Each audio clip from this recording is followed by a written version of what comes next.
చెరుగట్టు రామలింగేశ్వర స్వామి దేవాలయం ప్రతి అమాసకు వేలాది మంది భక్తులు విచ్చేసి మెట్టు మెట్టుకు పసుపు కుంకుమలతోని అలంకరిస్తారని స్థానికులు విచ్చేసిన భక్తులు తెలియజేశారు.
निर्मित महादिव्यालये संस्थितं निहाराचलकन्यकार्धवक्षम्बालेन्दुरेकाधरं ब्रह्मेन्द्राकृतसेव्यपादजलयं सद्भक्तकल्पद्रुमं सेवे सुन्दर శ్రీరామలింగం భజే.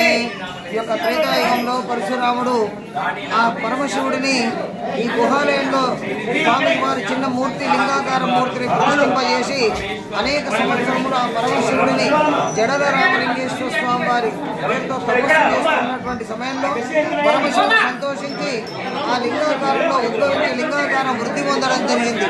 తపస్సు చాలించి మళ్ళీ పరమశివుడిని చూసేసరికి అతనికి సందేహం, నేను స్థాపించడం చిన్నది కదా, ఇప్పుడు పెద్దగా అయింది ఏమిటి, దీన్ని తొలగింపజేస్తాను అని ఆ యొక్క శిరస్సు మీద కాటు పెట్టేసరికి శివుడు ప్రత్యక్షంగా కనపడి, పరశురామ ఈ గుహాలయంలో ప్రతిష్ఠించి తపస్సు చేసినటువంటి నీ పుణ్య ఫలితం వల్ల ఈ స్థలంలో నేనే ఉద్భవించాను, అందువల్లనే స్వామివారి మూర్తి పెరిగింది అని చెప్పేసి పరశురాముడికి చెప్పినట్టుగా స్వామివారి తరపురాను.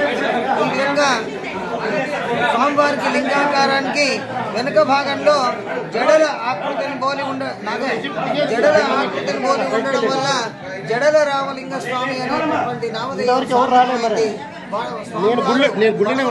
ఉండి విశేషంగా భక్తులను అనుగ్రహిస్తున్నటువంటి ఈ చెరువుగట్టు క్షేత్రంలో ప్రతి అమావాస్యకు 1,00,000 మంది భక్తులు స్వామివారిని దర్శించుకొని సేవించి తరిస్తూ ఉన్నారు. ఆ దేవుడి దయ వల్ల మేము వారి కుటుంబం, వాళ్ళ పిల్లలు, వాళ్ళ బంధుమిత్రులు అందరూ కూడా క్షేమంగా ఉండి సంతోషంగా ఈ పరమశివుడు జలరామలింగేశ్వర స్వామి మా ఇలవేల్పుగా భావిస్తూ దినదినము ఈ క్షేత్రము వృద్ధి పొందుతూ ఉన్నటువంటి ఈ యొక్క కార్తీక మాసంలో విశేషంగా స్వామివారిని సేవించి సమస్త భక్తులు సేవించి తరించాలని చెప్పేసి కోరుతూ ఉన్నాం. కోట్రపాటి రామలింగేశ్వర శర్మ ప్రధాన అర్చకులు, చెరువుగట్టు దేవాలయం.